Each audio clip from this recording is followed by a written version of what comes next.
मुंबईकरांना मतदान केंद्रावर सोयी सुविधा उपलब्ध करून द्या अशी मागणी आदित्य ठाकरेंनी केली आहे। मतदान केंद्रावर कमी सोयी सुविधा आहेत, मतदार भर उन्हामध्ये रांगेत उभे आहेत, तर रांगेत डोक्यावर छप्पर किंवा छत नाहीये, पंखे नाहीयेत, त्यामुळे या सर्वांचा मतदानाच्या टक्केवारीवर परिणाम होत असल्याचा आरोप आदित्य ठाकरेंनी केलाय।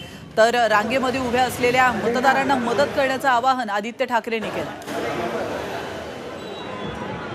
नमस्कार, हा व्हिडिओ निवडणूक आयोगासाठी आहे। आज मुंबईत मतदान असल्यानंतर अर्थात मुंबईकर सगळे आलेत मतदानाला।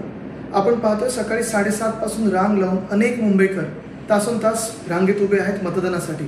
पण प्रश्न हा पडलेला आहे की आज मतदानाला उतरल्यानंतर जे पोलिंग बूथ्स आहेत तिथे सोयी सुविधा फार कमी आहेत। सगळे उन्हात उभे आहेत, एक दोन लोकांना चक्कर देखील आलेली आहे, पाण्याची सोय नाही आहे, पंखे नाहीत, सावलीत कुठेही रांगा उभ्या केल्या नाहीत। तसं पाहायला गेलं तर ही जबाबदारी पूर्ण आणि पूर्णपणे निवडणूक आयोगाची। आम्ही तिथे काहीच करू शकत नाही। प्रयत्न जरी केला तरी आमच्यावर केस होईल। अमृत नोनी गॅस्ट्रिन, अपचन, ऍसिडिटी, गॅस्ट्रबल ह्यापैकी तुम्हाला कुठलाही गॅस्ट्रिक प्रॉब्लेम झाला, उपाय एकच, अमृत नोनी गॅस्ट्रिन। पण महत्त्वाची गोष्ट हीच आहे की आज आम्ही सगळेच मुंबईकर रस्त्यावर उतरल्यानंतर गेले काही अनेक दिवस आम्ही जे पाहत होतो आपल्याकडून म्हणजे इलेक्शन कमिशनकडून आम्हाला मेसेजेस येत होते, फोन येत होते, सेलिब्रिटीजने घेऊन व्हिडिओ बनवले गेले की मतदानाला उतरा, मतदान करणं तुमचा अधिकार आहे आणि कर्तव्य देखील आहेच।